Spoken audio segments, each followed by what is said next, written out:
In today's video, I'm going to teach you how to track email open rates in Hubspot CRM. By the end, you'll know exactly where to find your numbers and how to make sense of them so you can improve your email performance with confidence. First, open your Hubspot account and head to the user guide area.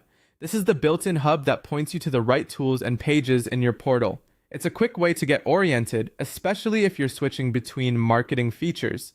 From there, look for the section labeled Email. This takes you into the email workspace where HubSpot centralizes your marketing emails and reporting. Once you're in Email, find the Open Rate option. Clicking this reveals a view that lists the emails you've sent along with their open rates. This is the high-level snapshot you'll use to understand how often your audience is opening what you send.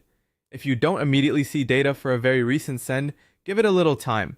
Metrics can continue to update as deliveries and opens roll in.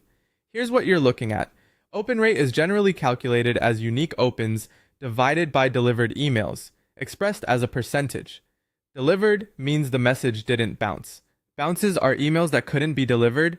Hard bounces are permanent issues like an invalid address, and soft bounces are temporary issues like a full inbox.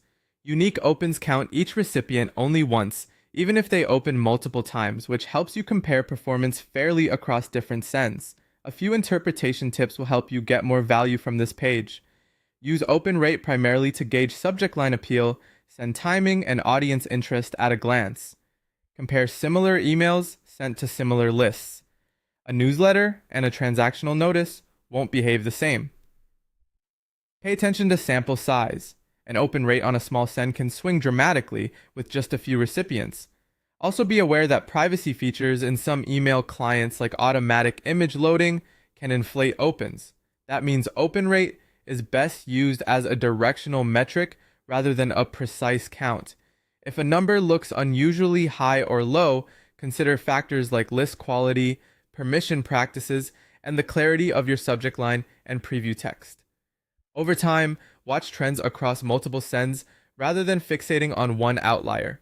Many teams see typical marketing open rates in the 20 to 40% range, but your benchmark may differ based on industry and audience. That's all there is to it. Go to the user guide, choose email, and click open rate to see the open rates for the emails you've sent. Use what you learn here to fine-tune your subject lines, timing, and audience targeting.